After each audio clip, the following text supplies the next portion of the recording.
৪৫ degree রোদে তাপমাত্রা ভাই, এখানে দাঁড়ানো যাচ্ছে না।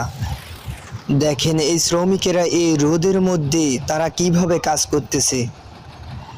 তারা এখানে আমি শুনলাম সকাল ৮টা থেকে বিকেল ৫টা পর্যন্ত এরা এই রোদের মধ্যে কাজ করে। ভাই ৪৫ ডিগ্রি রোদে তাপমাত্রা ভাই, মাটিতে পা ফেলানো যাচ্ছে না। এরা কিভাবে কাজ করতেছে।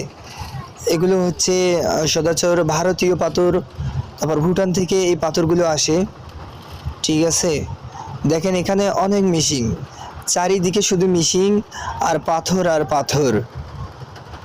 ভাই এখানে প্রায় ৪৫ ডিগ্রি রোদের তাপমাত্রা, মাটিতে পা ফেলানো যাচ্ছে না।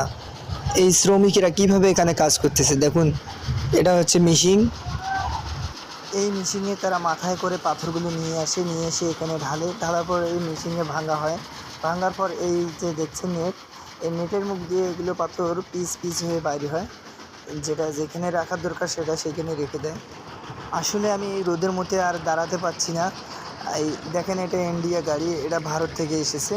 ঠিক আছে, ইন্ডিয়া থেকে আসে। দেখেন এটা হচ্ছে ইন্ডিয়া গাড়ি, প্রায় অনেকগুলো চাক্কা দেখছি। এই গাড়িটা এখন আনলোড হচ্ছে। এই গাড়িতে ইন্ডিয়া থেকে পাথর নিয়ে আসছে, এখন এই পাথরগুলো আনলোড করা হচ্ছে। এই পাথরগুলো এখানে আনলোড করার পর কী হবে, এগুলো মেশিনে রাখবেন, লেবার দিয়ে এগুলো মেশিনে ভাঙবে। ভাঙার পর ভাঙা পাথরটা তারা বিক্রি করে। ওরে ভাই দেখেন কত বড় একটা পাথর। আসলে ভাই আমি এখানে দাঁড়াতে পারছি না, অনেক রোদ ভাই। রোদের কারণে দাঁড়ানো যাচ্ছে না।